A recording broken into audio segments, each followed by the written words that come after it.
Hi, I'm Antoine Jacquey, and I'm a postdoctoral scholar at Tufts University.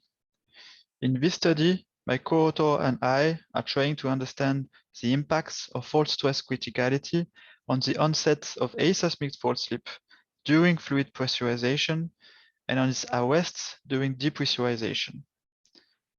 In particular, we are interested in understanding how long it takes for aseismic fault slip to stop after fluid pressurization, with the ultimate goal to determine when is it safe to resume fluid injection in the field after a swarm of aseismic slip. To do so, we consider an unbounded elastic domain containing a fault plane and subject to a backward normal and shear stress noted sigma and tau. The pressurization phase is modeled using a constant pressure condition at the injection point, and during depressurization, the fluid pressure profile is free to diffuse and decays over time. We integrate, using the boundary element methods, the quasi-static stress equilibrium in terms of the change of normal and shear stress along the fault plane as function of the fault normal opening epsilon and the slip delta respectively. We consider the fault to obey a Coulomb friction law with a constant friction coefficient F, and the slip is obtained by considering a local elastoplastic relation within the fault thickness, here noted H.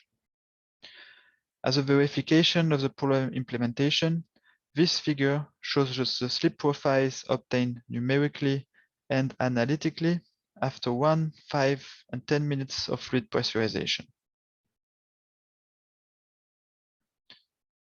Our results for the pressurization phase confirm the findings of previous study. The rupture fronts can outpace the fluid fronts depending on the initial fault stress criticality. On the figure on the left, you can see the relation between the stress parameter T as a measure of the fault stress criticality and the amplification factor lambda as a ratio of the rupture front to the pressurization fronts. A high value of the parameter T corresponds to a marginally stressed fault and a low value to a critically stressed fault. In addition, we found out that during depressurization, the rupture front, here in black solid lines on the right figure, continues to propagate, but at a slower pace than the arrest front here in the red solid line.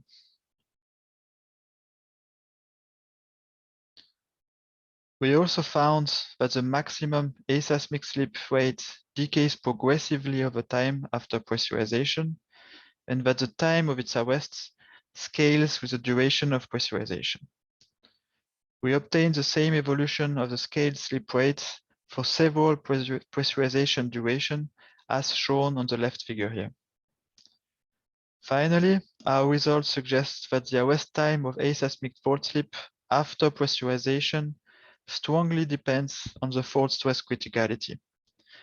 For the same pressurization duration, a critically stressed fault will continue slipping for a significantly longer period than a marginally stressed fault, as depicted on the right figure here, where we plot the stress parameter T and the scaled arrest time.